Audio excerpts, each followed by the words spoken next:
Well, good morning.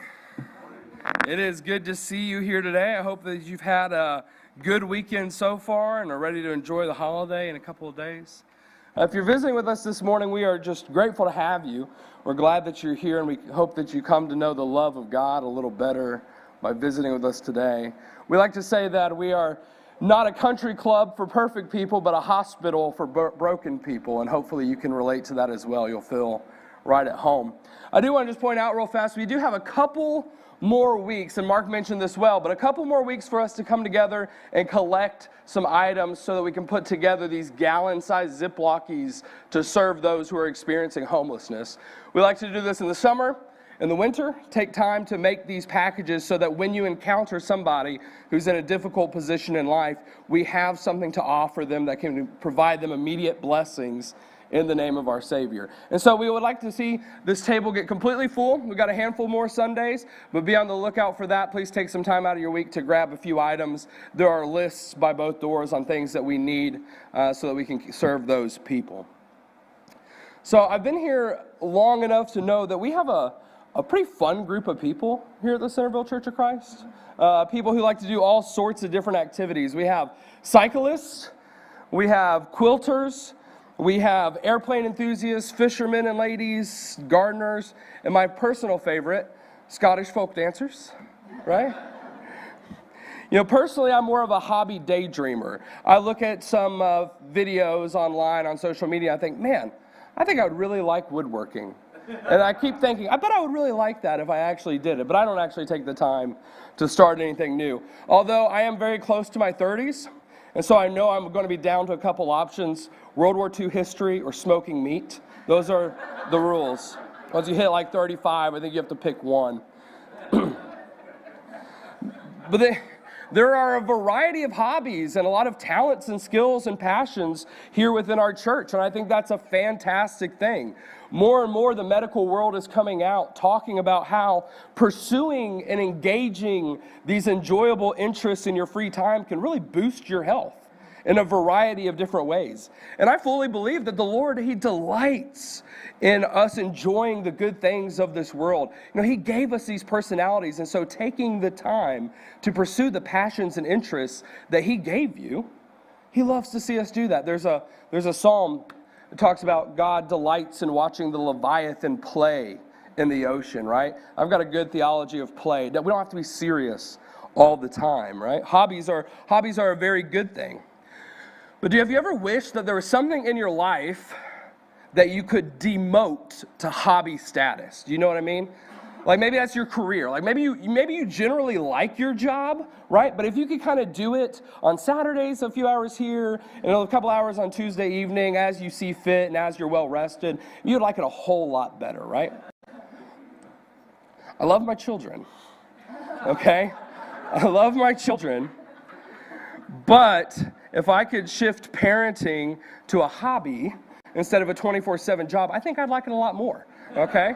A little snuggle here, a little tickle monster there. Oh, a meltdown? Yeah, I'll get back to that on Saturday afternoon when I'm better rested, right? Yeah, there are some things that we would love to be a hobby, but there's a difference, right? There's a difference in what could be in a hobby, what could be something small and enjoyable that you could do in your free time versus things that require more. There are just some things that demand to be a whole lifestyle, to be a pillar of our very identity, right? Things that you can't just decide, oh, I'll fiddle with it here, I'll fiddle with it there, I'll do it when it's convenient or when I feel like it, right? There are some things that can be hobbies and other things that just demand to be lifestyles and demand to be a part of our very identity. And maybe you already see where I'm going with this, right? The question, I think, is, how do you see your faith? How do you see your faith? Is it just a hobby? Or is it something more?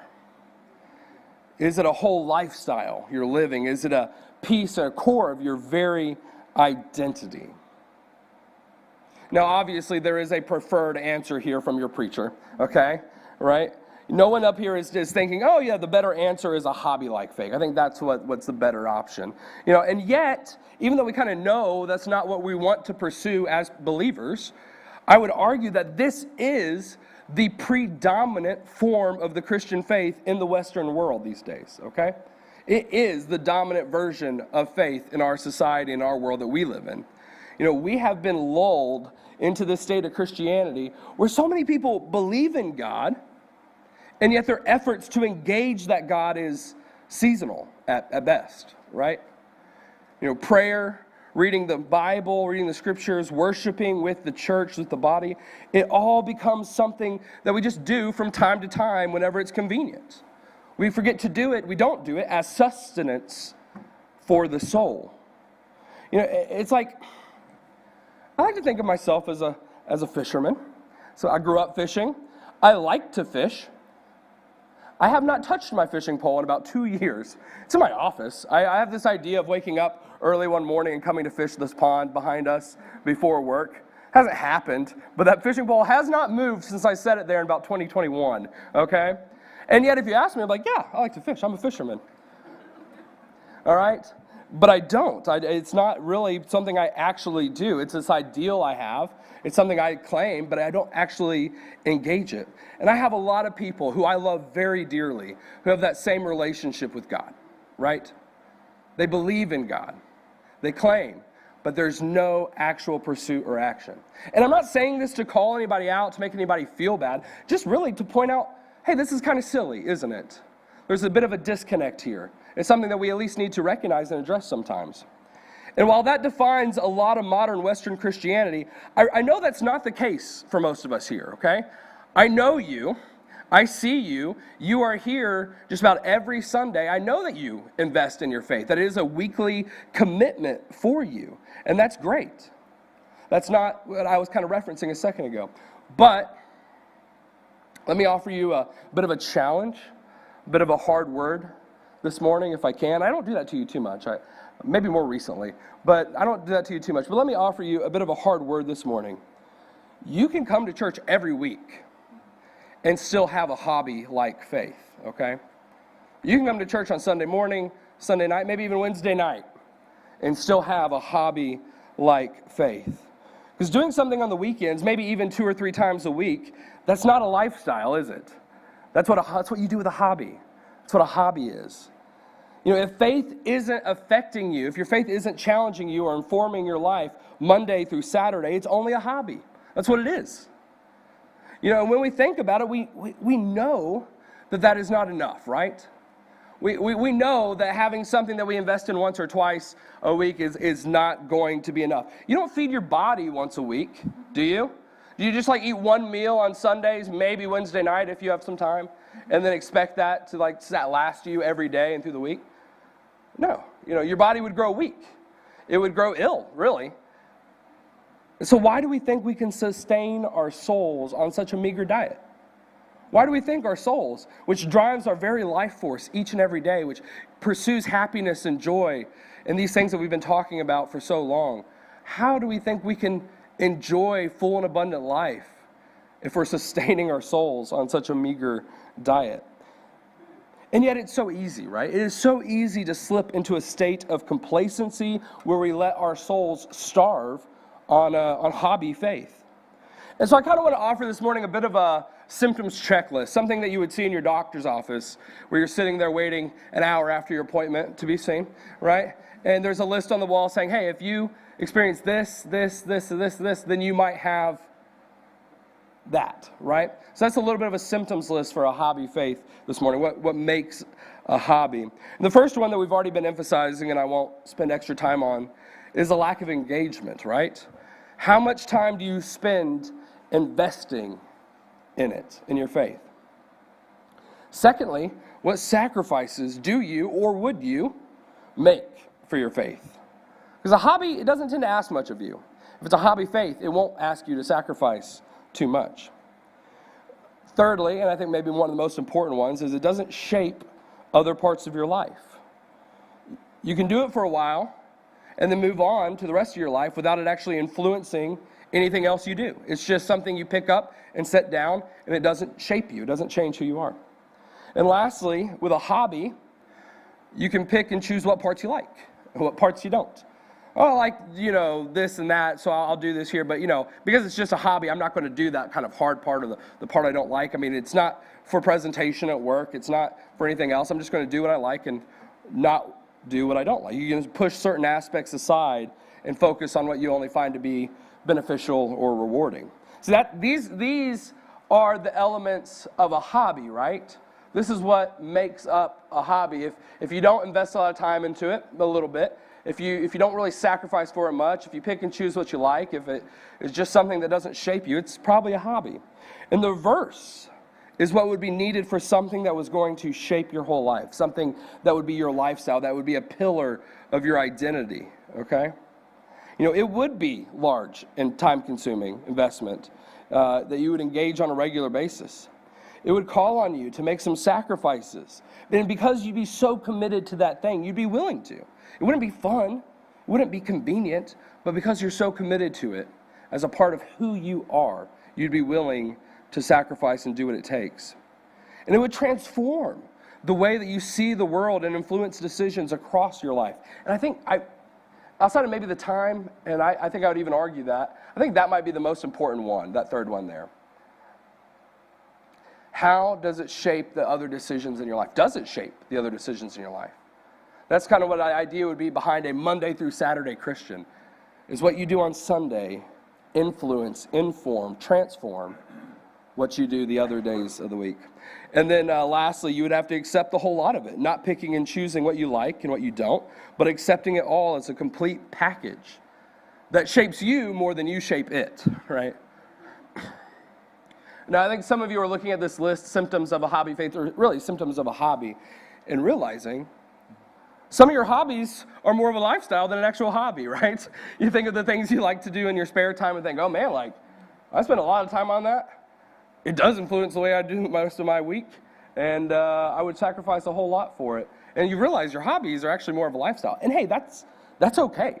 Okay, you are allowed to do that. God likes that you're investing and influencing and doing these things at a high level. Your husband might not, but God is okay with it, all right? If you want to spend that extra time and extra money and extra effort into something that you love and are passionate about. But what we do have to make sure of as believers is that our faith journey is not a hobby. Your hobbies can be elevated well beyond this point, but I don't want your faith to be demoted to this point. Does that make sense? Okay. And more than just not demoted to this point, it should be that foundational thing from which everything else rests upon. You see, frankly put, God doesn't want to be your hobby. And you don't think he does, do you? But we have to see it through this lens. God doesn't want to be your hobby. And that's understandable. Go home and tell your husband or wife that you think your relationship to them should actually just be a hobby, okay? Just something you do in your spare time, invest a little bit here and there, and see how that goes, okay? It's not going to go super well, right? Or go tell your boss, you know what? This has been a great job, but I'd rather it be more of a hobby. I'll see you a couple hours a week when I feel like it. See how far that gets you, right?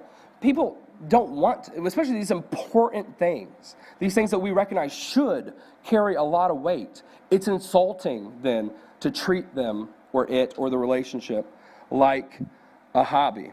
Your relationship with God is so much more important than anything else.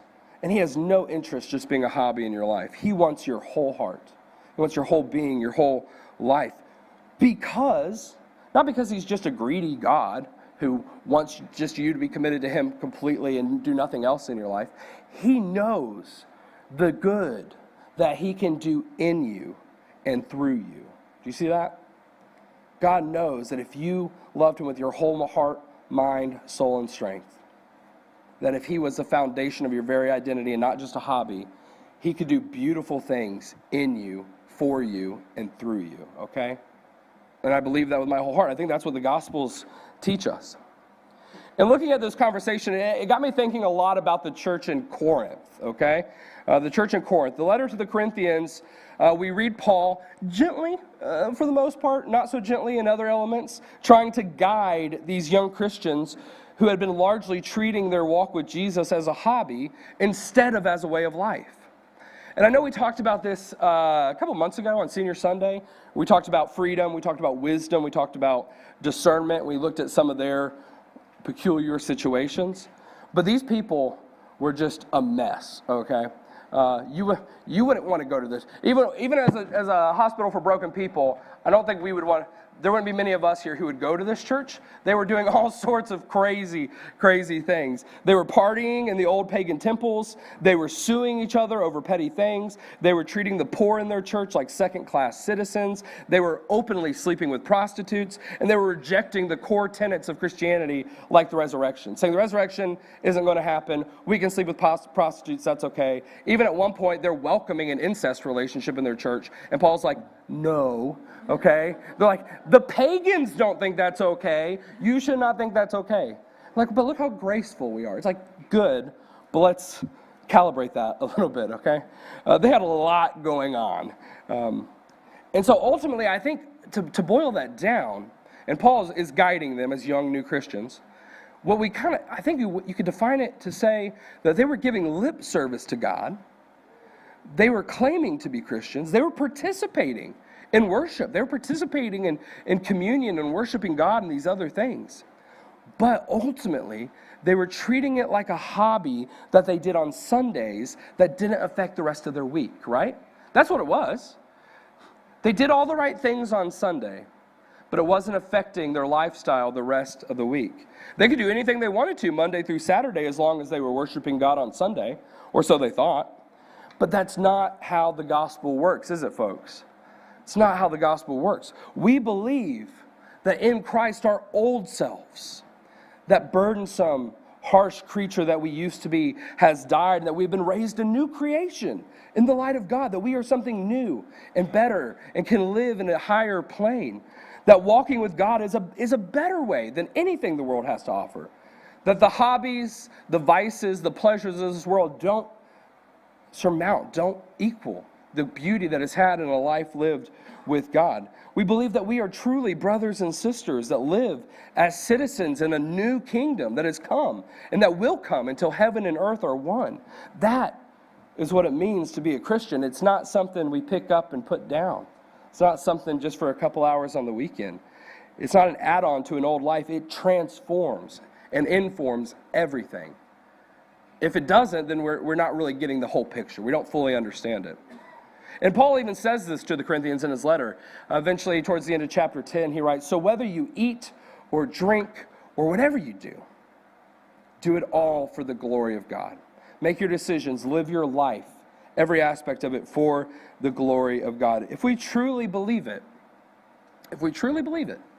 Christ must be our everything.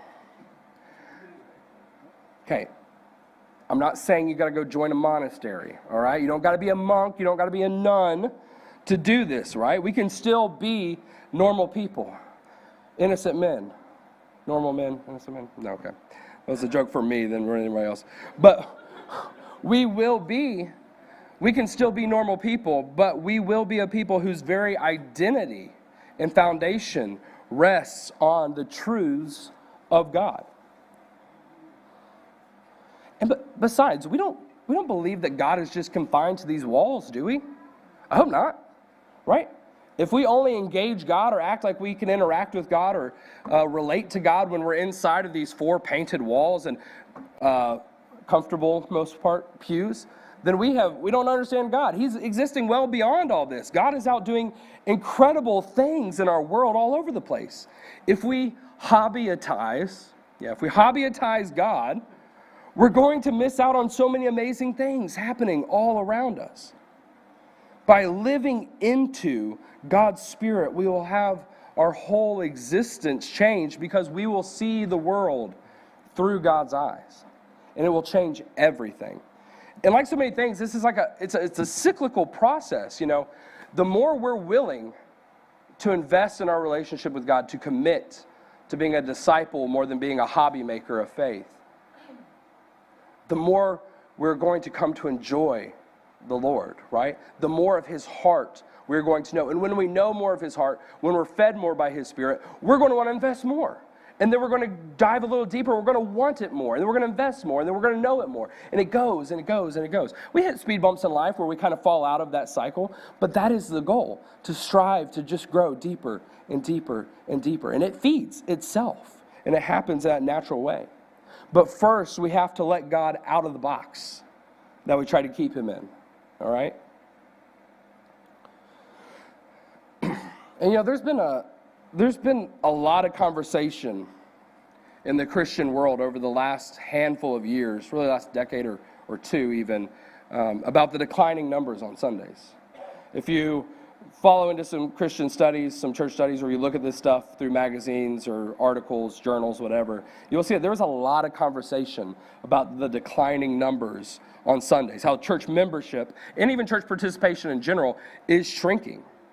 And yeah, it's a problem. It's something we need to be aware of, something we need to do something about, look for answers. But I think one of the biggest things that we can do if we want to bring people in here is we got to be Christians out there, okay? If we want to bring people here on Sundays, we got to be Christians out there Monday through Saturday. When we start living a wholesome, holistic Christian faith Monday through Saturday, people will be more inclined to see something new, something otherworldly, something beautiful. And they're going to want to know what we have going on in here on Sunday that's causing that to happen the other days of the week, right? But it takes a wholeness of spirit, and our world doesn't really foster a lot of wholeness these days in any area, okay? But it takes that commitment. Living out a life of discipleship is how we will either change the world for the better. Like if Christians rose up and chose to do this across the board, we would change the world for the better.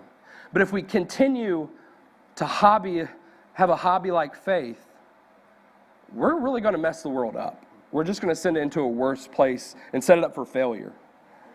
Because if we keep presenting a hobby faith to the world that doesn't actually change us for the better, that doesn't actually represent that whole gospel picture of a transformed life and a new creation, if we're not sharing that with the world, they're just going to pick up tennis instead, okay? The world is great at marketing its hobbies. It knows exactly what we need and what we want. And like I said, these are not bad things. I'm not trying to say we should just be, monks or nuns and not have hobbies. No, obviously not. But the world is great at marketing its hobbies. And if Jesus is just another hobby, if Jesus is just something else to do to kill a few hours in the week, Jesus is going to be discarded. Because we got enough going on in the week to have another hobby. And really, that's what I think those declining numbers are all about. I think our Western world has been saturated with a lot of people who had a hobby-like faith, who did it out of traditional norms, and now they're just simply discarding the hobby. They're just simply moving on from the hobby. It's not that they're true disciples rejecting Jesus. It's, oh yeah, we did church because that's what you're supposed to do as an American in the 80s and whatever. But now I'm getting rid of that hobby for something new.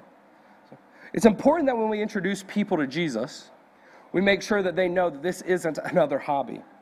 It's not another hobby. It's something that should and can transform their life both here and eternal, right? We are called to so much more. We are called to something so much deeper, something so much better than anything we've ever seen before.